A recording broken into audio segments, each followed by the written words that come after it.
Olá! Hoje a gente vai mergulhar fundo num artigo super interessante do pesquisador Márcio Carneiro dos Santos, chamado Pesquisa Aplicada em Comunicação: O Estranhamento da Interdisciplinaridade que nos assombra. É um texto que bota o dedo numa ferida bem importante da nossa área. E a provocação central do artigo é basicamente esta: por que a área de comunicação, que se chama de ciência social aplicada, estuda tanto, analisa tanto, descreve tanto o mundo, mas parece que cria pouquíssimas soluções práticas para ele? Essa é a grande pergunta que vai nos guiar hoje.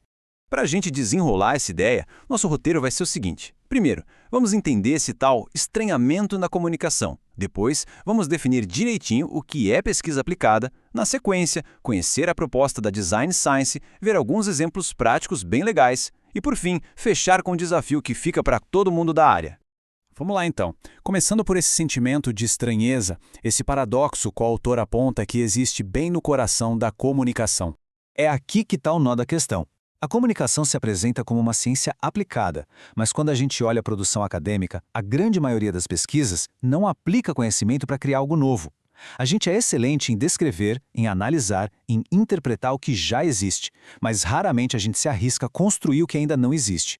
Mas por que isso acontece? O autor aponta algumas pistas. A nossa raiz forte nas humanidades nos deixou com um foco muito grande em descrever e interpretar, o que ele chama de uma acomodação contemplativa. E a consequência disso é que a gente colabora muito pouco com áreas mais técnicas. Pensa só, as redes sociais que hoje dominam a comunicação foram criadas por engenheiros, por programadores. E a gente que estuda a fundo a interação humana ficou de fora dessa festa. A gente perdeu a chance de ajudar a moldar essas ferramentas desde o começo.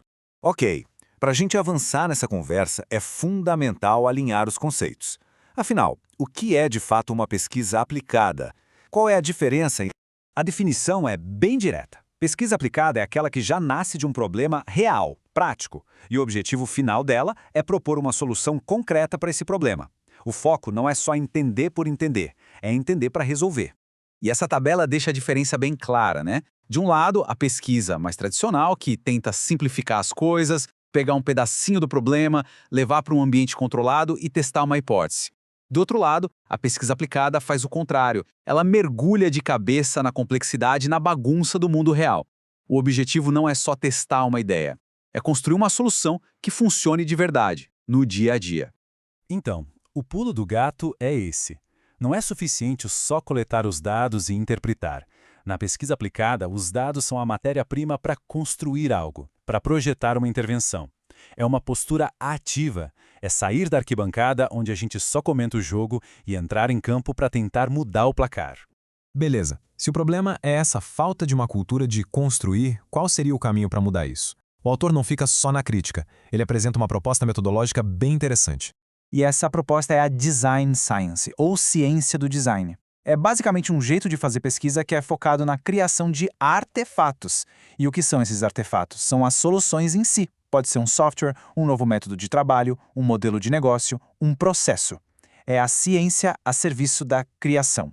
A Design Science organiza essa criação em 4 tipos de artefatos. Para ficar fácil, imagina que a gente está construindo uma casa. Os constructos são os tijolos, os conceitos básicos. Os modelos são a planta da casa, o desenho que mostra como tudo se conecta. Os métodos são o manual de instruções, o passo a passo da construção. E, por fim, as instanciações, que são a casa pronta, funcionando no mundo real.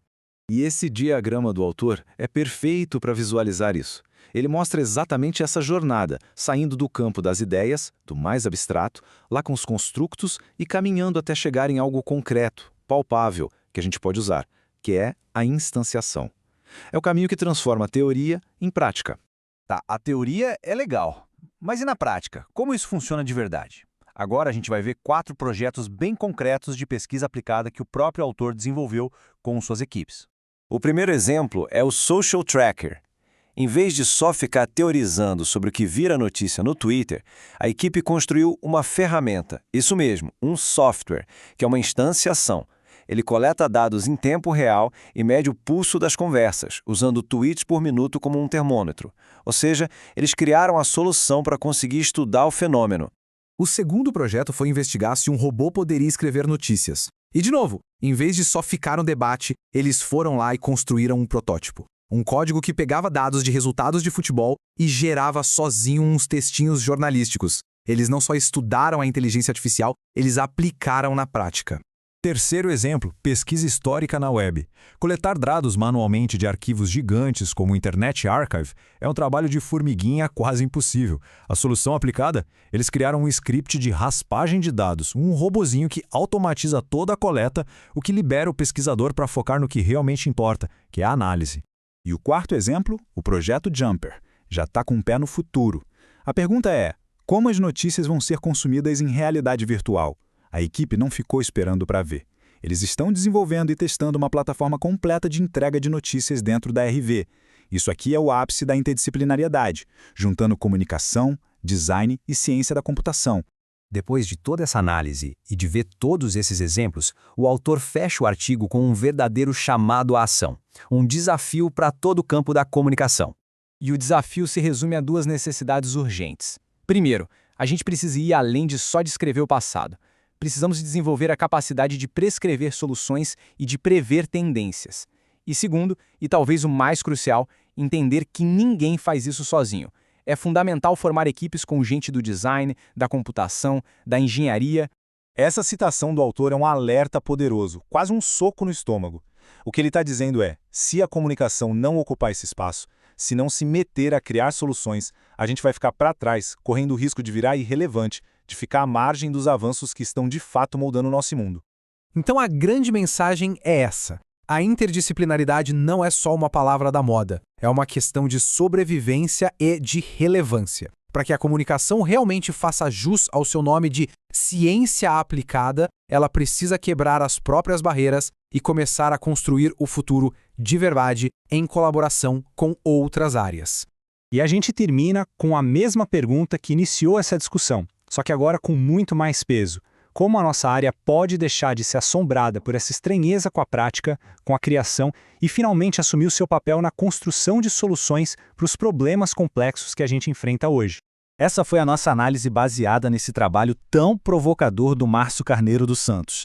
A reflexão sobre o futuro da comunicação, com certeza, continua. Muito obrigado pela companhia e até a próxima.